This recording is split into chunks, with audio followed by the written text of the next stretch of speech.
नंगा पीर बाबा की खासियत ये थी कि ना तो ये खुद कपड़े पहनते थे और ना ही अपने किसी फॉलोअर को, अपने किसी मुरीद को यहाँ कपड़े पहनने की इजाजत देते थे। देख के लग रहा है कि किसी मर्द के नहीं बल्कि ख्वातीन के ये कपड़े हैं। कोई मेडिसिन गोलियां हैं जो कि यहाँ मौजूद हैं, टैबलेट्स, वो बिस्तर पड़े हुए हैं, ये वो रज़ाइयाँ और ये वो गद्दे हैं। ये वो कमरा है जहाँ पर लोगों के कपड़े उतरवाए जाते थे और ये देखिए ये कपड़े जो यहाँ पर मौजूद हैं और लोग अकीदे की बुनियाद पर यहाँ पर अपने कपड़े उतारते थे और यहाँ से बरहना होके बिना लिबास के मर्द और ख्वातीन एक साथ यहाँ से वहाँ मजमे में जाते थे। अस्सलाम वालेकुम नाज़रीन, आप देख रहे हैं प्रोग्राम पुकार और मैं हूँ आपके साथ हनीला असलम। दुनिया के किसी भी कोने में चले जाएं, किसी भी मजहब को ले लें, किसी भी इंसानी मुआशरे की बात करें तो कहीं भी इंसानी हुकूक के खिलाफ वर्जी करने की इजाज़त नहीं दी जाती। और ख़ासकर जिस सल्तनत यानी कि जिस रियासत पाकिस्तान में हम रहते हैं, ये इस्लाम की बुनियाद पर आज़ाद हुआ और इस मजहब में, हमारे दीन में पानी बहाने की इजाज़त नहीं है तो खून तो बहुत दूर की बात है। इस वक्त मैं सरगोदा के उस नवाही गाहों में मौजूद हूँ जहाँ पीर अब्दुल वहीद गुज्जर उर्फ नंगा पीर ने दिन दिहाड़े 20 अफराद को जान से मार दिया। जान से मारा किसी आम तरीके से नहीं बल्कि खंजर के वार कर करके उनको बरहना करके मर्दो ख्वातीन को लहू लुहान किया। ये क्राइम सीन है इस वक्त जिस स्पॉट पे मैं मौजूद हूँ और इस गांव में इस पीर को 2 साल से अकीदत की नज़र से देखा जाता था। सबसे पहले कि मैं क्राइम सीन एक्सप्लेन करूं, मैं यहाँ ये बताती चलूं कि इस पीर बाबा के, ये नंगा पीर बाबा की खासियत ये थी कि ना तो ये खुद कपड़े पहनते थे और ना ही अपने किसी फॉलोअर को, अपने किसी मुरीद को यहाँ कपड़े पहनने की इजाज़त देते थे। ये क्राइम सीन है, यहाँ पर मुरीदैन आके बैठा करते थे और यहाँ पर उनके कपड़े उतार दिए जाते थे। उसके बाद यहाँ से उन्हें डंडों से मार मार के अंदर हवेली तक ले जाया जाता था और मुरीदैन को ये कहा जाता था कि उनके अंदर से गंदा खून निकाल के उन्हें जन्नत का टिकट दिया जा रहा है, यानी कि सीधे यहाँ से वो जन्नत में जाएंगे। और जहालत तो देखिए साहब, लोगों के मजमे में एक एक करके मारा पीटा जाता रहा। 2 साल से ये तमाशा यहाँ जारी था, लेकिन ना तो कानून के रखवाले यहाँ पर आके पूछने की अहलियत रखते थे और ना ही गांव में और किसी को कानो कान खबर होती थी।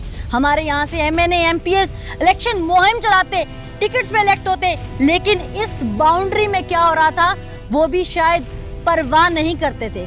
क्यों नहीं करते थे? क्या उन्हें यहाँ से कोई लालच था या हमारे कानून के रखवालों को यहाँ से हफ्ता जाता था? वजह क्या थी ये तो आगे प्रोग्राम में दिखाएंगे। इस वक्त ये बाउंड्री में आपको दिखाती चलूं कि यहाँ पर लोगों के कपड़े उतारकर उन्हें जला दिया जाता था और इस वक्त ये कपड़े जो जले हुए पीसेस पड़े हैं, ये कपड़े देख के लग रहा है कि किसी मर्द के नहीं बल्कि ख्वातीन के ये कपड़े हैं जो यहाँ पर जला दिए जाते थे और उन्हें कहा जाता था कि तुम्हारे सारे गुनाह इन कपड़ों के साथ जल चुके हैं, तुम अब बख्शिश में हो और सीधे यहाँ से जन्नत में जाओगे। ये ढेर कपड़ों का यहाँ जलाया जाता था, यहाँ दिया जलाया जाता था और ये अपनी तरफ से मेंबर नुमा जगह बनाई हुई थी जहाँ खड़े होकर पीर साहब खिताब भी शायद करते थे। अब दूसरा सवाल रहा कि यहाँ से मार के जब लोगों को अंदर लेके जाया जाता था तो ये क्राइम सीन है और अभी भी यहाँ पे क्योंकि ये मिट्टी है और जज़ब हो चुका है खून, लेकिन खून के धब्बे अभी भी मौजूद हैं जगह जगह। ये मेरे कैमरामैन दिखा सकते हैं और यहाँ से खंजरों के वार से और डंडे से लोगों के सरों पे डंडा मार के उन्हें यहाँ से जख्मी हालत में घसीट घसीट के अंदर ले जाया जाता था। वहां जाकर उनके साथ क्या सुलूक होता था वो भी आपको अंदर चल के दिखाते हैं। इससे पहले कि मैं आपको वो मक्तलगाह दिखाऊं, वो इंसानों का ज़िबा खाना दिखाऊं, ये काफ़ी बड़ी जगह है जहाँ पर मुख्तलिफ कमरे बनाए गए हैं और हर कमरे का कोई ना कोई मकसद ज़रूर है। सबसे पहले तो ये एक आस्ताना नुमा कमरा बनाया गया है, कच्चा कमरा है गारे का, और इसका क्या मकसद है मैं आपको एक्सप्लेन कर दूँ। साथ साथ बताती चलूँ कि आसपास दूर दूर तक सिर्फ हरियाली ही हरियाली है।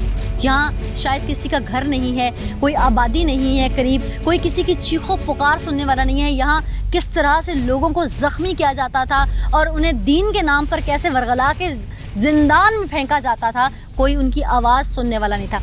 इस कमरे का मकसद मैं आपको दिखाती हूँ कि इस कमरे का मकसद एक्चुअली है क्या।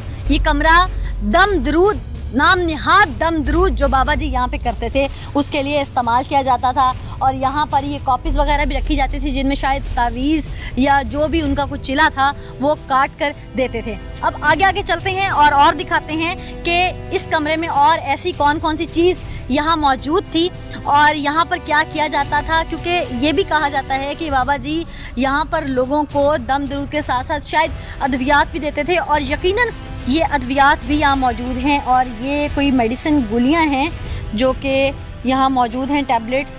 और इसके ऊपर जो है जो चीज़ मेंशन है और उससे ये साफ ज़ाहिर हो रहा है कि ये अद्वियात जो हैं वो नशे के लिए इस्तेमाल की जाती थी, जो कि इस वक्त मेरे कैमरामैन भी आपको दिखा देते हैं। ये नशा यहाँ पर आए हुए मुरीदों को जो है वो दिया जाता था और उसके बाद उनके साथ क्या सलूक होता था शायद वो अपनी सेंस में नहीं रहते थे और उनको ज़ख्मी कर दिया जाता था। और नाज़रीन, चूँकि ये सिलसिला 2 साल से यहाँ पे जारी था, ज़ख्मी किया जाता था लोगों को और जो मामूली ज़ख्मी होते थे उन्हें बाद में ये टंचर आयोडीन भी लगाया जाता था ताकि उनके ज़ख्म जो हैं भर जाएं और लोग इसको शफा समझते थे। उनकी नाख्वानदगी कह लें, तालीम की कमी, जहालत कह लें कि लोग इसको दीन, हमारा मज़हब, हमारा इस्लाम समझते थे, जो कि इस्लाम हरगिज़ जानवर को मारने की इजाज़त नहीं देता। तो यहाँ इंसानों को किस तरह से मारा जाता था, उनको कत्ल किया जाता था। मज़ीद भी आपको दिखाएंगे कि वो जगह कौन सी है जहाँ पर इंसान अपनी ज़िंदगी की बाजी हार जाता था। ये अद्वियात देने का शायद मकसद ये था कि कोई भी अपने होश में होगा तो शायद वो इतनी मार नहीं खाएगा और वो अपने प्यारे अगर उनके सामने दम तोड़ रहे होंगे तो वो बर्दाश्त नहीं करेगा। लेकिन इस तरह के नशावर अद्वियात दे के उनको दीन के नाम पर वर्गलाया जाता था और बाद में उनके प्यारों को उनके सामने ही मार दिया जाता था और कहा जाता था कि वो जन्नत में जा चुके, अब बाकी पीछे जो हैं अब उनकी बारी है। और क्या क्या है यहाँ पे वो भी आपको आगे चल के दिखाते हैं।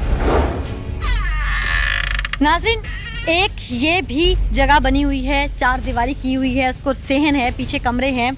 ये चूँकि देगे बनती थी, पूरा लंगर खाना भी यहाँ पे अरेंज किया जाता था। आए हुए मुरीद चाहे ज़ख्मी हैं, चाहे वो जिस भी हाल में हैं, उनके जो मर गए हैं, उनके जो पीछे वर्सा होते थे, उनको खाना भी खिलाया जाता था यहाँ पर। अब ये वो सेहन नुमा जगह है जहाँ पर लोगों को बाहर से वो पीर बाबा, नाम नेहाद पीर बाबा, क्योंकि मैं तो उन्हें पीर बाबा भी कहते हुए मुझे अफसोस हो रहा है, दुख हो रहा है, तो वो गुज्जर साहब उन्हें घसीटते हुए यहाँ लाते थे ज़ख्मी हालत में। और उसके बाद ये वो जगह है, ये खून आप देख सकते हैं कि कितना पड़ा हुआ है। यहाँ पर लाकर एक एक करके उन्हें खंजर मार मार के मार दिया जाता था। उसमें ख़वातीन भी शामिल थीं, उसमें बुज़ुर्ग भी, 20 से लेके 50 एज ग्रुप के लोग यहाँ निशाना बनते थे। और ये खून के निशान बता रहे हैं, उसकी वहशत शायद उसके अंदर से ख़त्म नहीं हो रही थी। वो इंसान नहीं है, कोई खूनखार दरिंदा मैं उसे कहूँगी, वो जानवर है कि इंसान का ज़मीर भी किसी जानवर के बच्चे को मारने के बाद भी शायद कांप जाता है, लेकिन वो तो इंसानों को यहाँ पे मार रहा था। और उसके बाद ये वो बिस्तर पड़े हुए हैं, ये वो रज़ाइयाँ और ये वो गद्दे हैं जो कि मारने के बाद उनके ऊपर दे देता था और उसके बाद एक और को बाहर से पकड़ के लाता था और इस तरह करते करते अपने मुरीदैन को यहाँ पर वो मौत के घाट उतारता गया। क्यों? किसी को पता नहीं चला। क्या ये गांव पाकिस्तान की हुदूद से बाहर था? क्या ये टुकड़ा किसी को नज़र नहीं आ रहा था कि यहाँ पे हो क्या रहा है? इस वक्त चूँकि पुलिस ने सारा ये एरिया कॉर्डन ऑफ कर लिया है क्योंकि हाईलाइट मीडिया पे इतना हो चुका है, तो यहाँ कुछ पुलिस एहलकार भी हैं, उनसे कोशिश करते हैं बात करने की। क्या नाम है आपका? अब्दुल जब्बार। अब्दुल जब्बार साहब। जब्बार साहब, यहाँ पर इतना कुछ होता रहा, यहाँ पर उर्फ नंगा पीर साहब जो नहीं, इधर पहले ऐसा कुछ नहीं हुआ। नहीं, 2 साल से नहीं है। इधर जो बाबा आए हैं ना, इनके आने से जो हुआ है, ये भी इतनी देर से नहीं आए। फिर भी ये भी पहले उर्स आया है, उर्स बंद करा दिया गया है, लेकिन ये तो अब पता चला है कि इधर ये हो रहा है, लेकिन इतना ज्यादा अरसा से नहीं, कुछ दिनों से हो रहा है। ये क्या 2 साल से नहीं हो रहा है? नहीं, 2 साल से तो नहीं हो रहा, लेकिन कुछ अरसा से हो रहा है। लेकिन ऐसा काम नहीं हो रहा था कि अंदर वो भी तो यहाँ पे यही कुछ करते थे। नहीं, वो तो नहीं करते थे, ना ही किसी को पता था उनका। ये तो लोग अब मोहल्ले के बता रहे हैं ना, आसपास के जिनके चले गए हैं, ज़ाहिर है वो तो बताएंगे। हम भी लोगों से सुन के पूछ के आए हैं यहाँ पे। ये तो सब अकीदतमंद लोग थे ना। अकीदतमंद तो थे, लेकिन किसी भी दरगाह पे अकीदत के नाम पे इतना जुल्म हो जाए। नहीं, जुल्म का तो अब पता चला ना। ये लोग भी तो लोग मर गए ना, तो फिर तो पता चलना ही था। हाँ, लोग मर गए, वो अकीदत में सारे मर गए। पहले इस्लाम के नाम पर यहाँ पे जो कुछ होता रहा, क्या कानून के रखवालों को? नहीं, ऐसा पहले कुछ नहीं होता रहा है, ऐसा पहले कभी नहीं हुआ था। ये तो आप हुआ है ना। अच्छा, आप लोगों को जब इत्तला दी गई तो यहाँ पे क्या सिचुएशन देखी उस वक्त आके फौरी तौर पे? जब हम इधर आए हैं तो पता चला है कि इधर कुछ बॉडी पड़ी है, तो हम इधर आए हैं तो इधर कुछ लाशें पड़ी थी 3-4, फिर अंदर गए हैं 3-4 अंदर पड़ी थी। अच्छा, हाँ तो तो अंदर सब कौन ले लेके जाता था? वही फिर वही मरीज भी थे सब। अच्छा, हाँ। ख्वातीन भी थी? खवातीन की लाशें भी थी, 3-4 खवातीन की लाशें पड़ी थी, बाकी मर्द हजरात की लाशें पड़ी थी। क्या बिल्कुल लाशें जो थी वो एक दूसरे के ऊपर पड़ी थी। अच्छा, एक दूसरे के हाँ, ऊपर? एक दूसरे के ऊपर तो लाशें ज्यादातर पड़ी। खंजर के वार किधर किए हुए थे? उनके सीनों में किए हुए थे, कहाँ किए? नहीं, खंजर के मुख्तलिफ वार थे, ज्यादातर डंडों के वार थे। अच्छा, हाँ, डंडों और छोटों के वार थे, सर में वार थे, हाँ, लेकिन ज्यादा वार डंडों के थे। सही। सही। तो कुछ लोग यहाँ पे, क्या आप लोगों को ऐसे भी मिले जो जख्मी थे उस वक्त, उनकी सांसें चल रही थी? नहीं, एक ही था जख्मी, उसको फौरी वो अस्पताल ले गए, वो भी कोई औरत थी। तो लगभग कितनी डेड बॉडीज आपको फौरी यहाँ से मिल गई? तकरीबन 18-19 थी। 18-19। और किसी की डेथ हॉस्पिटल में जाके भी हुई? नहीं, हॉस्पिटल में तो नहीं हुई किसी की डेथ। बस यहाँ पे जितनी डेथ हाँ, हो चुकी इधर ही थी। हुई थी। ठीक। हाँ। नाज़रीन, ये चूंकि पुलिस मौके पे पहुंची थी और यहाँ पर जितनी डेड बॉडीज उस वक्त मिली वो पुलिस ने फौरी तौर पर जो है पोस्टमार्टम के लिए भी भेज दी। यकीनन कानूनी कार्रवाई को आगे बढ़ाया गया।